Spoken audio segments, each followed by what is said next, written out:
Hello, everyone, and welcome to another episode of Astro Masterclass. Today, we will be talking to Kay in the US, and I'm so happy to do so because I admire Kay's work and knowledge. We met a few months ago through Izar, and we have been, well, I think, chatting almost every 15 days or so since then. Maybe not during the summer. There was a little pause. Yeah, thank you so much, Kay, for being here and for accepting my invitation. Thank you so much for inviting me. I'm quite honored to be here. This Oh, is wonderful. oh, thank you.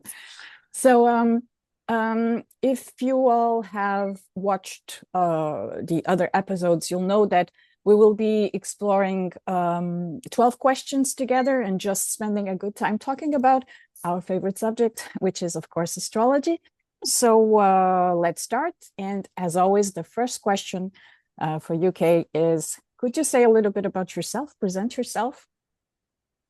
Sure. I'm Kai Jones. I'm into astrology, quite obviously. Most of my influence is medieval Renaissance astrology with probably an emphasis on the Islamic and Persianate sources. That's just what's lit my fire and interested me. But I also enjoy studying and practicing Uranian astrology, and I enjoy modern techniques. And just if it's astrology, I want to study it. Yeah. I want to learn about it. Um, Outside of astrology, I enjoy gardening and cooking. As you'll ask in just a moment, I have a Cancer moon, so I'm very much, home and hearth and all of Mm, those traditional kinds of warm, fuzzy skills. yeah, absolutely. Those energies. You have a Cancer moon. I have a lot of energy. Even of course, it's not the same. I have a lot of planets in the fourth. So Mm, in a yeah. way, I also love to do a lot of the things that we can do at home, in my garden and at home. Um, so as you said, could you give us your big three, your sun, moon, ascendant, and if you have some kind of narrative connecting them or going through them? I, I don't know if I have much of a narrative. I have a Sagittarius rising, Mhm. and it's right on Antares, with Mars there. So it's Sagittarian, but it's very fiery. Yeah. And then a Scorpio sun in the 12th and a Cancer Mm, moon in the 8th. So both my luminaries are in dark houses, um, and they don't come across quite as strongly. But like I said, I'm very much a homebody. I enjoy being home. I enjoy hosting people. I love cooking. Probably if I weren't an astrologer, I would probably be a cook in a restaurant just because it's my favorite thing to do, to be in the yeah. kitchen. So we are both Scorpios then. Hmm. It's funny because we have been chatting a lot all this year in all the in Discord now and before at the Cafe Clutch by Izar. You Hmm. never told me, or maybe I didn't hear that you were a sun sign Scorpio, just like me. Are you? Where I, are you? Where is your sun? At the end? At the beginning? at the beginning, it's at 5 degrees, Okay. just So, barely in. I oh, really don't talk great. about my chart very much. I don't know. I Like a good just, Scorpio. I'm a Leo ascendant. That's why I talk about yeah, it. And I have a Gemini moon. you have that outgoing part. I have the sun in the 12th house, and I'm very Yeah. private about such things. But I will say, as a medieval astrologer, I think the standout features of my chart are that my part of fortune is in Leo conjunct the North Node in the Mm, ninth. And my part of spirit is ruled by that Mars on my ascendant. okay. So it really brings me into that esoteric, hidden world, occultism kind of current, and just obsessed with research. Yeah. I love learning anything. I attend lectures and study constantly because it's my favorite thing to do. Yeah. We have that in common, of course. The Scorpio also comes from, Oh also yeah. likes that. Yeah, I have Mercury in Scorpio too. Oh, And yeah. some of my astrology friends, they joke that they can just put a puzzle in front of me and I will solve it for them because I can't help it. I'm just like, let me fix it. Yeah. Let me find the answer. Yeah, it's crazy. Always trying to see what's behind everything. Mm, yeah. So you already said a little bit, but how would you maybe define a little bit more your own practice of astrology? And at the same time, I'm going to give you the next question that you can thread together. How did you become a professional astrologer? What was your journey? So maybe those Well, two I'll questions. start with the second Yeah. one. I grew up in a family of diviners. Mm, And so I've been reading tarot since I was a little kid, because it's just beautiful. what everybody in my house did. And, tarot decks were readily available, and it was, something that just everyone did. My parents didn't really see clients that often, but every once in a while, but they would read for their friends. And my grandmother was a professional card reader. She saw clients, that sort of thing. She read playing cards, not tarot cards. So that kind of idea has always been around in Mm, my life. And my first encounter with astrology, I was a little kid, like 7, 8 years old. And my dad was working on calculating charts. mm, And, this was way before computers and that yeah, sort of thing. And it was a puzzle, and I love math. yeah. And so I couldn't help but, sit next to him and do all of the math and look up all the numbers on the tables. And I quite enjoyed drawing the charts. I thought it was fun. I could care less past that. You know, I had made the graph, I had plotted all the things, I had drawn all the angles, and then I was done. But that did make an impression on me that astrology was a fun puzzle. Mm, And, it's like doing a Sudoku yeah. or crossword puzzle kind of thing. And then um, later, as I got older, I looked more and more into astrology because there were lots of books in the house. I was definitely a library fly at the library as often as possible. And Yeah. I found a lot of Dane Rudhyar's works. I think like his complete works were in our local Mm, library, and a few other things. And really, it turned me off.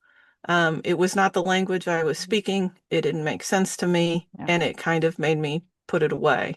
And then, as an adult, I was a dance instructor and an aerobics instructor, and the studio where I worked had a used bookstore downstairs. So, every night after classes were over, I went in that bookstore. And I was, always in there poking around, looking at stuff. And one night I found a couple of astrology books and I took them up to the counter. And the lady behind the counter, she goes, "Oh, I remember you. I have something for you." And she reaches under the counter and pulls out this manila envelope that's just stuffed completely full and says, "I can't really sell this, but do you want it?" And I kind of look at it a little bit, and it's clearly Xerox's photocopies Mm-hmm. of astrology stuff. And Mm-hmm. I'm like, "Oh, yeah, absolutely." And so I go home and I pull it out, and it turns out to be photocopies of Robert Zoller's medieval course. Okay. And it's clear that like this was someone's estate and they passed away and the kids donated Mm-hmm. it because there's notes and stuff all over these. So that was the spark that lit the fire for me. It really did speak to me. It was like, oh, there's something here I can really sink my teeth into. And after that, I was absolutely obsessed. It was about 6 months-ish later, I broke my ankle and I couldn't teach for a while. And that was like 3 months in a cast, not being able to be as active as I was. And I read every book. I read every single thing I could get my hand on. Yeah. I did every chart I could and really just became obsessed. So, you know, when I started practicing astrology for others, I already had a fairly robust divination practice where I was reading tarot and bones for people. Mm, And I just kind of started adding from in, there. Yeah. hey, do you want me to look at your chart? And, I would tell my clients, I'm totally new to this. We'll do this on the side. You tell me what you think because I'm learning. Mm, And I was also doing weekends and shifts in local occult shops where I would go and be the tarot reader in the mm, house so people could walk in. And I started adding horary to that. I had a little laptop and I could take it down there and calculate a chart on Astrolog and do little horary charts. And that really helped me hone my skills. I was, going through a good volume and I had a regular body of clients that were giving me feedback and talking to me about, oh, this was right, this was wrong. So that's how I became a yeah. professional astrologer. I didn't really build a practice. I kind of transferred it over, and I still Hmm. do tarot readings and I still do bone readings, but the bulk of my practice is now astrology Yeah. instead of tarot. Mm, So I wonderful think story. astrology is omenology. Mm, It's just omenology in mathematics. We're observing the world. We're finding these mathematical patterns and equations from this observation, and then using that as a symbolic language to mhm, translate the harmonies of the universe into something that ends up being both like traditional omenology in the cases of horary, but also a qualitative understanding of time that gives us a place to create our narrative within a larger relationship to time. mm. I was thinking about what you said about mathematics because I hate mathematics. I never was good at all. I was really bad, but really, really bad. And uh, I always loved psychology. So it's funny how there are these worlds of astrology where one can go and well, me and my field and what I do is mostly that part, but I'm fascinated by what you do because it's something that I could never do that. It's too I much feel the same maths for way. me. I love the math and all of that, but I'm not a psychological astrologer. I'm not Mhm. into that side of Yeah, things. And I think one of the things that I adore about astrology is it's a big tent. yeah, And there are so many different ways that you can people do it approach in it so and many. apply Yeah, it. And every time I meet a new astrologer, I get to be like, how do you do it? yeah, It's so fascinating because everybody's different, yeah. you know, but there's so many different ways. Yeah, and I find that fascinating also. And with the conversations that we have off, of course, from this, when we chat in Discord, on Discord, um, it's fascinating because it brings me so much other way of looking at astrology that I could not go into before, or I didn't know about it. And yeah, I absolutely love our conversations.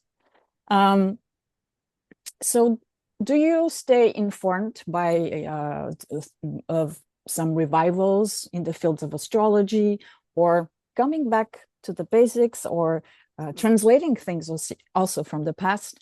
And do you think it's important for astrologers to always keep learning, always searching? You're going to say yes. Oh, yes. Oh, yes. I think it is vitally I'm sure. important to always keep learning and also to go back and review the basics. I probably take between classes and lectures about 20 hours of instruction a week, and Wow. I try to keep it around Mm, there, just, to keep learning and because it's what I yeah, really enjoy. yeah. And I try to make sure that I'm taking some basics class at least once a month Hmm, that hmm. is just, really core stuff. And sometimes it's boring, but there's always Yeah. uh, good review. I'm always Hmm, going to go over something. I'm going to refresh those concepts. I'm going to, see it another slight way, strengthen those core mechanics hmm, that we hmm. use in astrology. So I think it's really, really important to continue studying. And I absolutely love keeping up with all of the new developments. I'm part of the Cosmobiology Institute that is driving research. I read correlations and all the other Yep. astrological journals I can Yeah. get my hands on. And just, it is fascinating what is coming out of all of the research in astrology, both the quantitative research where we're doing data analysis, but also, more and more things are being translated. Yep. I think part of what, was lucky for me is I was ready to get into astrology right around the same time there was the Hindsight Project and the Yep. burst of Hmm. translations, and what a time to be alive that we Yeah. have access to all of that material, plus the great body of work that was done by astrologers from like the 20s and 30s and all of that research, and then the psychological explosion that happened post Jung, and just like it's amazing.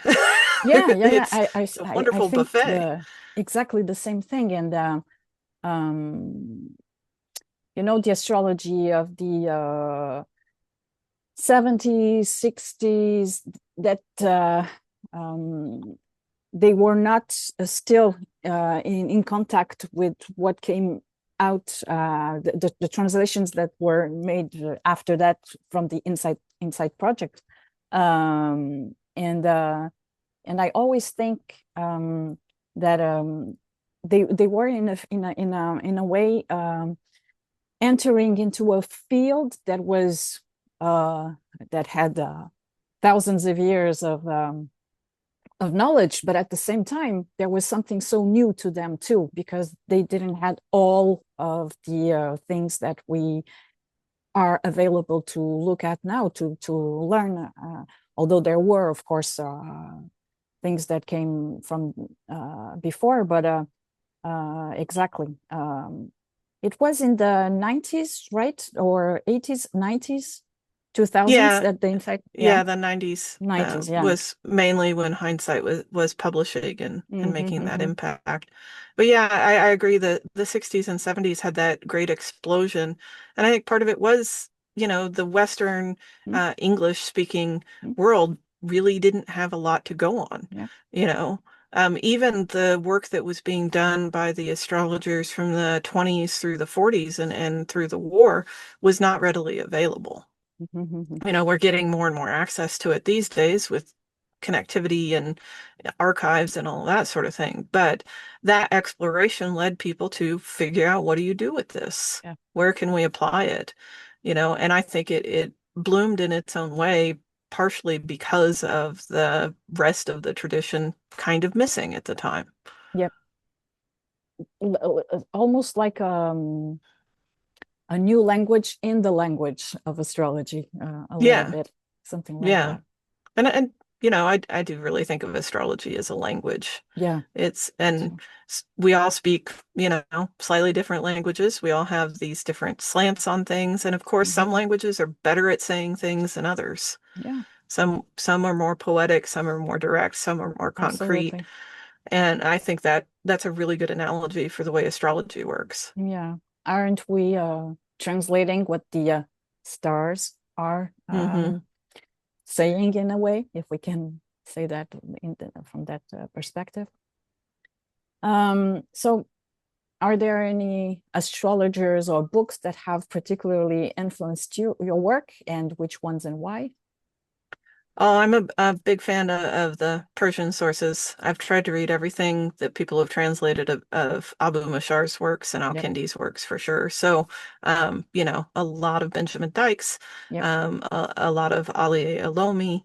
I Mm-hmm. follow Levente Laszlo's Horoi project, which I absolutely adore. And I really love reading multiple translations side by side. That's my favorite, Mm-hmm. because then I get to see how different people are piecing it together. Yeah, Even though I don't read Arabic yet, working on that. But I have read many of them in the Latin translate. They're still translations, yep. but they're older Latin translations. So yeah, uh, all of that, whole area. I'm Mm-hmm. always digging the manuscripts and the translations and the little pieces that come out. Yeah, I'm subscribed to the Patreon of Olomi. I don't know if I'm saying Hmm. his name right. And it's always fascinating to read what he brings to the table. And well, as it is a different side from what I learned from the beginning, because I started Hmm. with humanistic astrology. So even though there were in Portugal also a lot more of traditional astrology, it was not that type of astrology. And what's funny is that in Portugal, in Spain, there were all of those texts from the Arabic tradition, and we didn't know about them, or maybe we couldn't have access to them. I think now there is a lot more. Luis Ribeiro Oh yeah. from Yeah, I love his Portugal, work. and And Helena of Vlad. Well, she's no hmm longer with us, but they have made such great uh, work in that field also. Yeah. absolutely. Yeah, I started studying Portuguese so I could better take Luis's classes. We will talk together. But Um, yeah, yeah, I love what Alomi's doing too, yeah, because he has a rich perspective on actual Arabic culture mm, and much of the history. And I think that informs translations so much. You make so many choices yeah, when translating, trying to, do I take the literal meaning of the word? Do I need to change this for the spirit of the word? That sort of thing. And it makes a difference when a practicing astrologer translates a work yeah, of course. versus when, Someone who is just a an language academic. scholar. Yeah, yeah, Yeah. yeah. So Because there's true. so many weird turns of phrase in Mm, astrology and technical terms. yeah, And especially in the earlier manuscripts, those technical terms are not standardized. yeah. They're just trying to describe what's happening, and they're picking these words that are both observational, but also symbolically, Hmm. rich, which I think is just fascinating Hmm. to think about those ancient masters there trying to figure out what word do I use so that they know what I'm talking about. And then, here we are, 5, 6 translations down the line, being like, what are you talking about? Yeah, yeah, yeah, yeah. And even like today here in France, the humanistic astrology has taken over so much over the last years that and also all the translations that have been made by the Project Insight are into English. And now, when we want to talk about those techniques, we don't really have the words in French for them. We only have Mm, the English words, and at the same time, it's a little bit difficult to find. At the same time, exciting because it's something new, hmm but most of us use the to name the techniques the names in English, at least for now, because That's interesting. there is a revival on the traditional astrology and all of that, but some some have started to translate them into French, but not exactly all of them. And yeah, there are some who, when we talk together, we have to say that the title or the name of the technique in English so that we know what we are talking about. So which Mm, is funny. yeah, yeah. And see, I wonder how much of that was happening when, some of these greats that were translating, like Masha Allah and Abu Ali and Al-Kabisi, were writing. How much were they having those conversations with their peers? Yeah. Also, yeah, absolutely.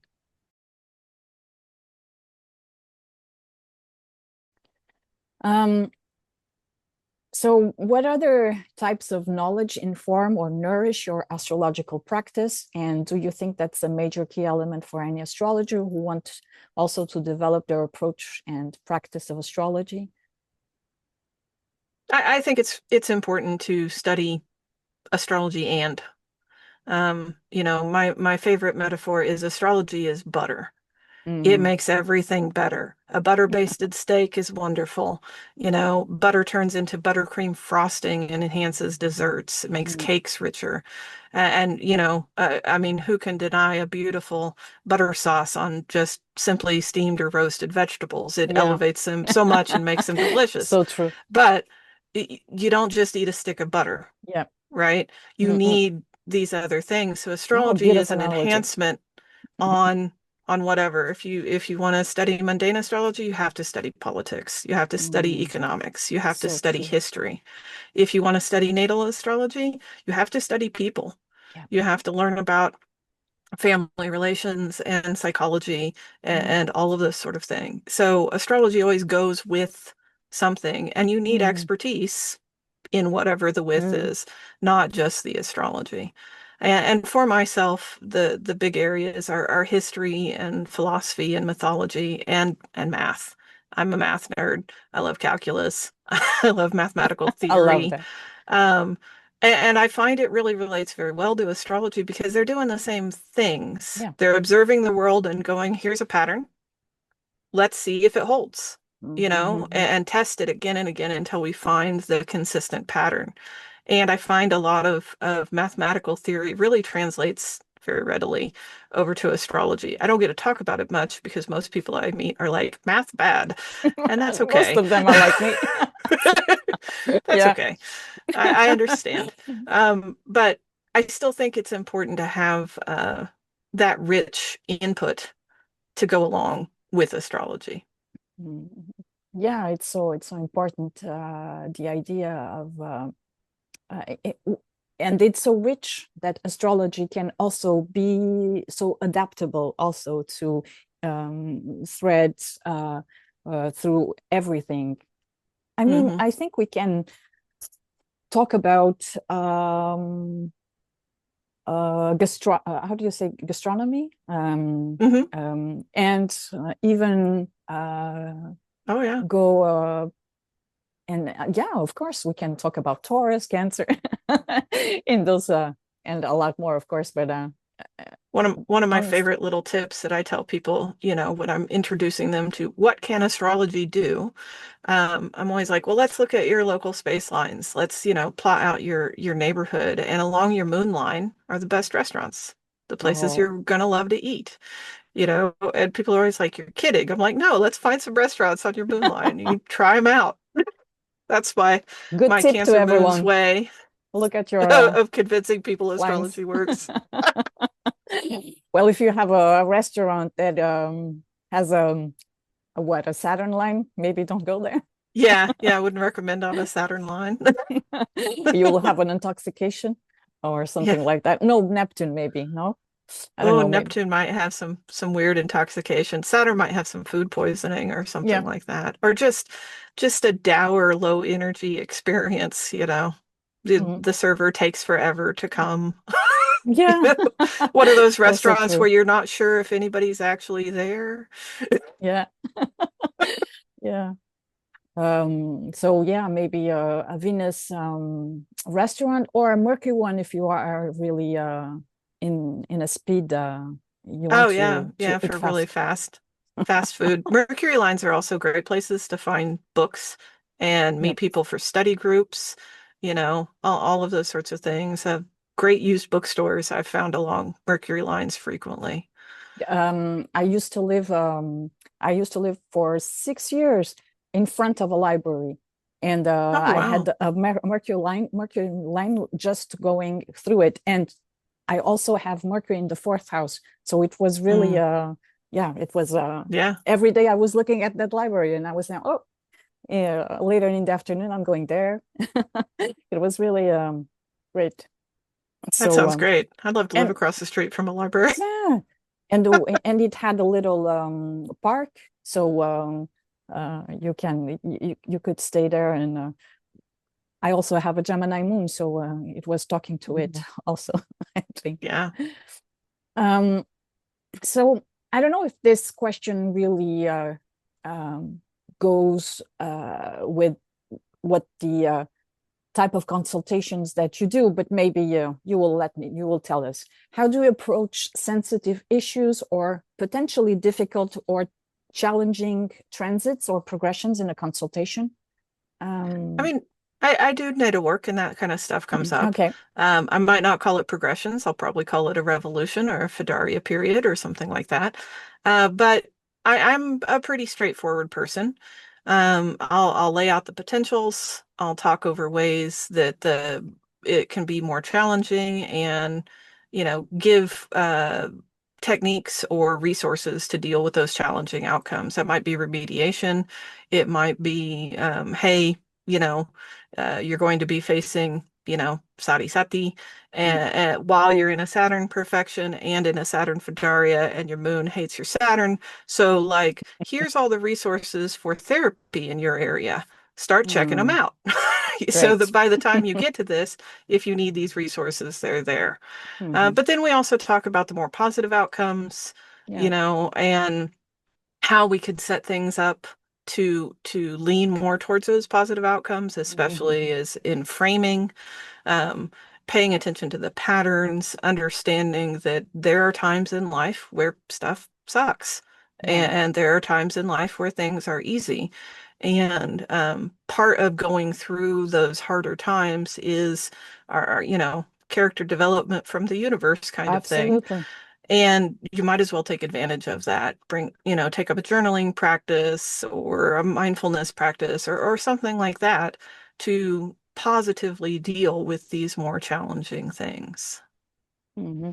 And as a good Scorpio, I'm sure you are not going to be shy to say what you about that. Really saying people also that yeah, life is what it is, and we all have to go through those periods where things are not going exactly as we wanted to, unfortunately. But after that, we will go upward.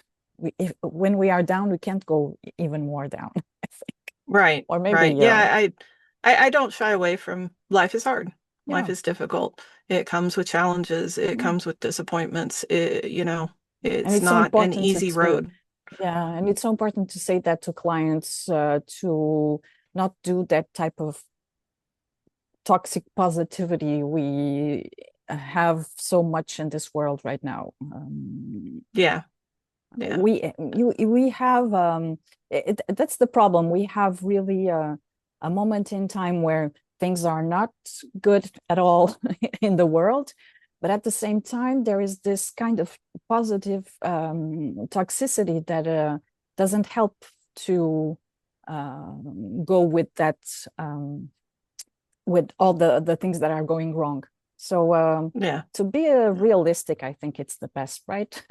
Yeah, yeah. I don't think it helps to pretend they're not there. But I Yeah. also really believe that, as a consultant of any kind, you're in a place of power with your Yep. client. They're Mhm. paying you for advice. And so when I, present something, hey, this is a rough time, I've always got something with it. I've Yep. always got techniques to deal with it. Yeah. I've got remediation. I've got something that provides control, Yeah. because part of what going through terribly rough times is a loss of control of your life. Mm-hmm.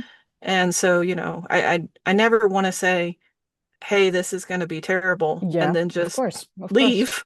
you know No. And good luck with Yeah. that. Yeah. Yeah. I always want to Show both present sides of each skills and, story. Yeah. yeah, yeah, things that people can do. And a lot of times I really am referring out at that point. I'm Mm-hmm. like, hey, this you need to find a therapist, or Mm-hmm. Yeah. um, you're going through some serious health challenges. Have you thought about consulting a nutritionist? Have you Yeah. thought about finding a personal trainer? Those sorts of things. Yeah. So important to lead people to what to others who can help them go even deeper when we our boundaries have been reached. Yep. Yeah, Um, and often, I will help them do some synastry too. Or, yep. look at those lines, or look at the times when they're Mhm. likely to meet people that'll be helpful, and Yeah. point those Also. out Yeah. also. So good to find a therapist, right? Huh? Maybe. Hmm. Yep. Um, so what do you prefer in astrology? And I'm sure I know the subjective experience or the technique, and why? what is your favorite technique, if any? Well, maybe I don't know. You're going to surprise me. I do love a good technique. Yeah, Like I enjoy a math problem or a of Sudoku course. puzzle. Um, However, I think the most important thing to me is the soul awakening inspiration of Mm, helping someone. yeah, I'm always just completely humbled at the mystery and majesty of the universe and the wisdom of our ancestors, all of our antecedents in this great generation that have discovered these secrets and passed them on in faith of humanity, in making people's lives better, and we all boats rise together. So if we help one person, we are helping the collective. If we can help more and more people come to a centered whole and find themselves in that path, it spreads happiness like wildfire. yeah. And to me, that's what brings me back again. That's what Hmm. has me, up late at night reading up on more techniques. It's finding new ways to help people Yeah. and finding ways to put people in the driver's seat of their lives. Mm. I can see your Cancer moon there. Yeah. That big, caring, Mm. let's Yeah, make everyone happy and cozy and healthy so kind of true. energy. Um, we were talking about also what you um, the boundaries you reach in a consultation, but what about the boundaries for yourself in a consultation? What boundaries do you set for yourself, and what do you think is important for astrologers to know about boundaries when doing consultations? Well, I think just from years of doing client work, you have to know, you need to be Mm, clear about your time expectations, your follow-up expectations, how much are you going to invest in this process? Because when you're new and you're excited about whatever skills you've got, you'll spend 20 hours on a chart and, and you can't do that and build a viable practice. But also, I'm very firm in I don't go poking into people's lives unless I was invited. yep, I do not look at people's charts when they haven't explicitly told me to. yep. I do not, go poking around in my family's charts. I barely read my children's charts because they have set that boundary, Mm, and that's fine with me. If it's not my business, it's not my business. yeah. Um, and then the other thing, um, when it comes to doing client work, I think it's really important that you figure out what you're willing to do morally before Mm, somebody asks you to do it. mm, You need to think through all of those kinds of what do I think is okay, what is not mhm. okay, because inevitably somebody's going to come and say something like, "Do you do medical horror?" And you're like, "Yeah, Mm, I know that mm, kind of stuff, sure." And then the question is, "Am I going to die?" And you're like, yep. "Oh no, I'm totally not ready for this." So you have to think those things through Mm, and figure out what you're okay with, you mhm. know, and you're going to get surprises out of left field. You're going to do things you're not comfortable with and then realize later, I don't want to do that again. Yeah, It's just part of the the try and process.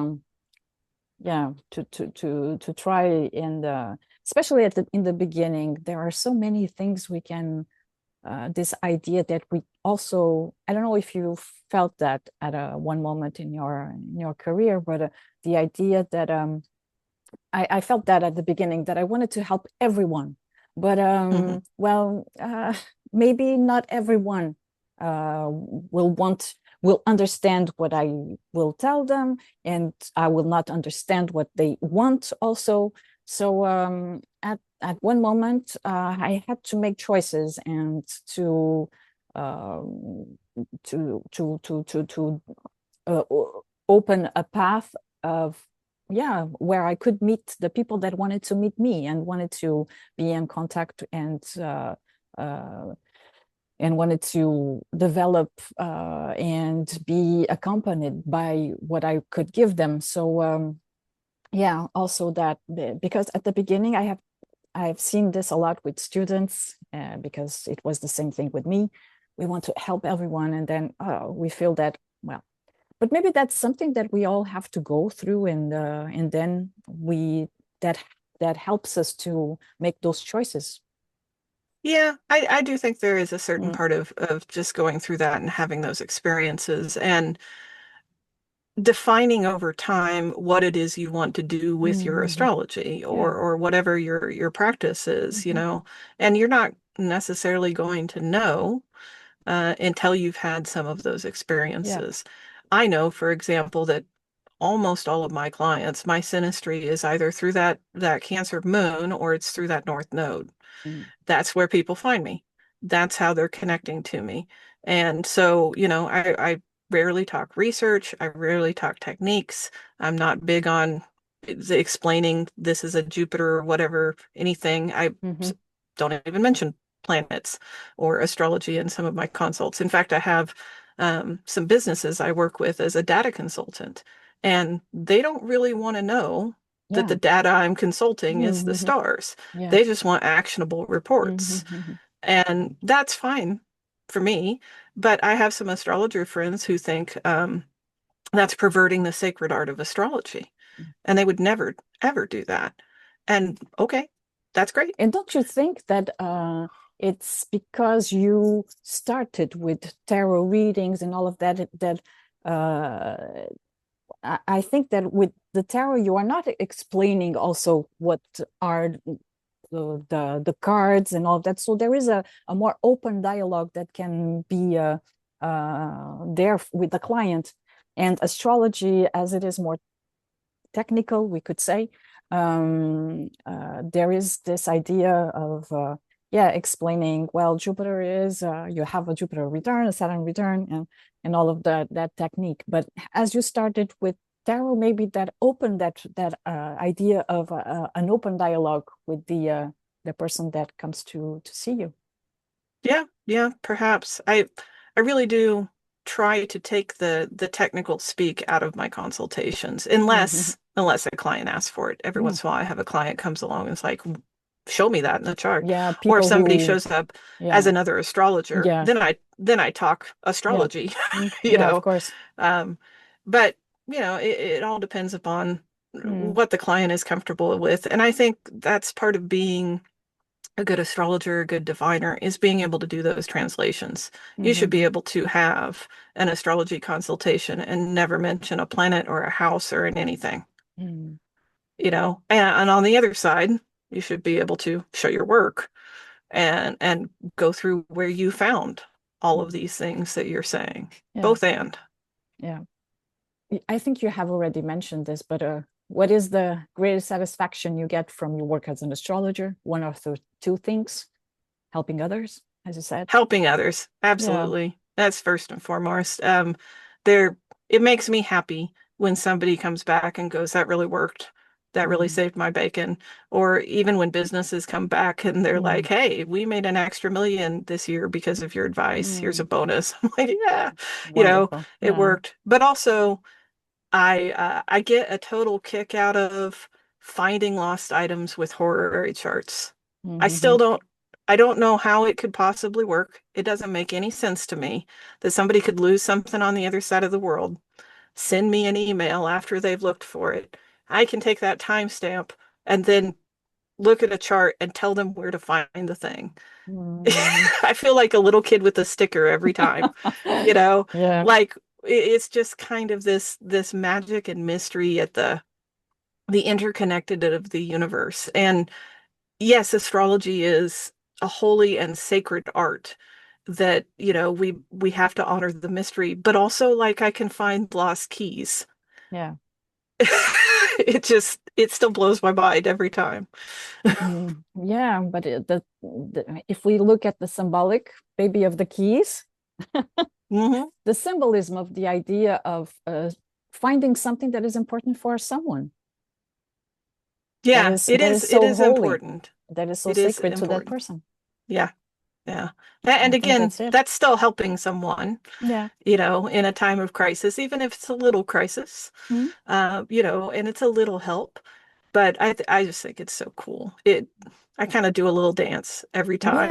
Yeah, Like, and this and have this when also when you are doing research and finding new things and saying to yourself, well, this will never end because there's endless things to learn, and the satisfaction that comes from it also. It's so, I don't know, I always feel that, and I feel this idea that whatever I do with astrology, it's never the same. And sometimes it's the same, but it's not lived in the same way. I don't know how to explain it, but there is yeah. always this idea of renewal in something that is, well, I don't know, 5,000, 6,000 years old. Yeah, it's amazing.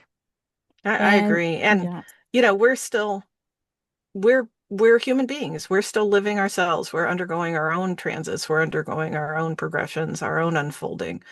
And so the astrology that I did 30 years ago, even if I use the same technique, it's not the Mm, same yeah. as it is today because I'm a different person. And I'm doing that astrology in a different environment. Mm-hmm. I often describe to people who want to hear about forecasting, I'm like, it's weather forecasting. Mm-hmm. It's just about what's going on out there. And once you know, then you decide, do I wear galoshes? Do I take an umbrella? Should I Yeah. take a sweater? Is it going to be a hot day? Do I need sunscreen? Mm-hmm. But having that foreknowledge of what's going to be the environment allows Mm-hmm. you to be prepared Yeah. and navigate it better. Yeah. Doesn't mean you can make it not rain, No. Yeah.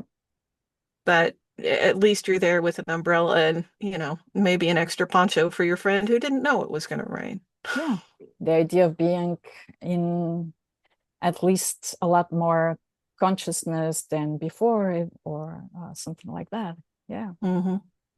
So we have arrived at our last question. So, are there any common misconceptions?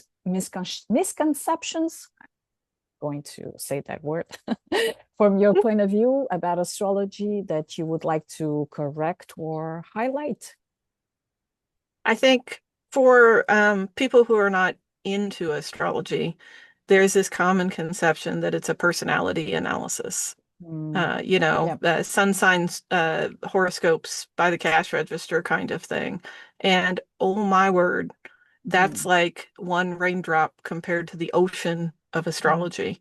It does so much stuff in so many ways. And, in the past, it's been used to run countries. It's been used to organize thousands, millions of people's lives.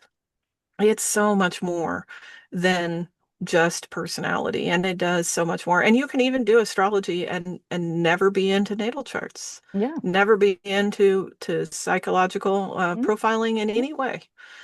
So It I can go think both that's, ways. Anyway, you yeah, can also do natal and psychological and never do yeah, any of the other horary or stuff. electional. And yeah. And that's not even addressing the multitude of astrologies in different cultures. Mm-hmm. And how, that interacts with the cultural conversation and develops among the different cultures. So astrology is a vast, vast, vast field, and it can do so many amazing things. And then the other thing that goes along with it is not Mad Libs. Mm-hmm. Sun equals this word in this house equals this word in this sign equals this word. Yeah, that can, be a starting place, some keywords to help you understand these concepts, but that will never be a robust, viable astrology. And I think that's also the reason computerized reports are always flat. Yeah. People read them and then they toss them away and they never do anything with Mm-hmm. them because they don't help. They Mm-hmm. don't speak to the person. They're just kind of these flat equations that don't really integrate anything. And I think the magic of astrology is the fact that that chart, every time you look at it, has all the same components. There's always a Saturn, there's always a sun, there's always an ascendant. It's the relationships between them that change. And it is that relational integration that actually is the interpretation. And I honestly think it takes a person to do that Yeah. When you, because, sorry, go. because it's alive.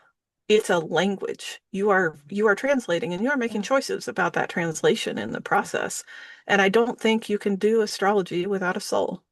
yeah, absolutely. And when you think about when you look at your chart at 20 years old, at 40, at 60, you will see things differently. The Oh, machine absolutely. will tell you the same thing that at 40 that said at 20. So Yep. absolutely. Let's see what um, artificial intelligence will do in the future when Pluto will come out of Aquarius in 20 years. Maybe we will seeing things differently, but let's see if the human still will Yeah, be needed. I think we'll still be wrestling with the consciousness problem at that point. You know, Clark said that magic is simply technology that's too advanced to understand. And one thing we've never cracked up to this point is, what is consciousness? Yeah. Is it, arising out of the biological mechanism? Are we receivers for a greater field of consciousness? Does it persist after death or not? And how? All of these questions we still don't know. No. We really don't. We have theories, we have ideas, but we can't verify them. And with, Gen AI where we are now, and getting to actual true AI, a singularity kind of experience, one of the big questions is, how will consciousness interact with that? And I think, even by the end of Pluto and Pisces, we may just be getting to In what that Aquarius, question yeah. actually In is. No, in Pisces, okay. I Pisces. would more in the more I think, 30 years, yeah, 50 I think years from now. Aquarius will be like the technological development to Mm, actually okay, reach okay. AI. And then Pisces will be the exploration of soul and Wow. consciousness in relation to this new life Mm. form that we are now coexisting with. I will no longer be here to see it. Yeah, me neither. But that's part of astrology. We get these Yeah, really long-term views. And these really great cycles of time to place ourselves in. We can worry about where is the moon today, but we're also like, Sedna just entered Gemini. yeah. And, Mm. what a time to be alive when a planet like that has a 26,000 year average Yeah. orbit changes signs in relation to the sun. That's just Mind mind-boggling. blowing. Yeah, Yeah, to think absolutely. We about can't that. even start to comprehend. It's so extremely big. Yeah, and we think about precession as, the movement of the Yeah. stars, or the ecliptic against the Mhm. stars 1 degree every 72 years. And we think, oh, well, that's about a lifetime. But when you think that actually that's a big cycle, Yeah. that the wobble of the Earth pointing to the North Pole star changes, and it's a huge, huge thousand year cycle, that our ancestors worked under different stars. The energies they lived under were different because they were in a fundamentally different place of the ecliptic in relation to the backdrop of the stars. And we will never experience that Mm. because it's just so vast, and it's like fish in water. We don't know. We don't have any concept of what that difference is. Yeah. So wonderful way to stop and to let us all infuse all of that because there's a lot to think about. Food for thought. Yeah, So, a lot of food for thought. um, do you have anything coming up that you would like to share with us? Or I will put your websites in the links. But I don't know if you have, do I you? don't currently have any open enrollment classes. I do have some ongoing Mm, horary and electional classes, but I do have a wait list. mm, If people are interested, I will probably be starting another horary contingent, and probably another traditional foundations contingent. And I think I'm going to teach tarot again. I taught mm, tarot for many, many years, and that's kind of come up again. But I also offer personal mentoring. So a lot of my students end up after they've taken a class or two, they just go on with personal mentoring. And Mm. I like that because it's one-on-one. They get to Yeah. go down the road they want to explore, and explore the techniques that they're interested in. And some people, I help them develop a professional practice. Some people, that's not for them, Mm. and they're just exploring it to have a tool in their own lives. So there's a lot of Yep. options there. So many ways of practicing astrology. Oh, yeah. Oh, yeah. Through your website, they can Yep. contact Everything's you. through my Okay. website, revkai.com, Mm. and almost everything on my website points to email me, Okay. kai@revkai.com, because I put people on wait lists, and when I get enough people together on the wait list, then I'll be like, hey, there's a You bunch can of do a people. You group. ready to start a class? Yeah. Yeah. Yeah. Get together and do a class. Wonderful. Thank you so much, Kay. And we will speak again very soon. Well, thank you so much for having me. This was a great honor. Oh, thank you to you. Thank you.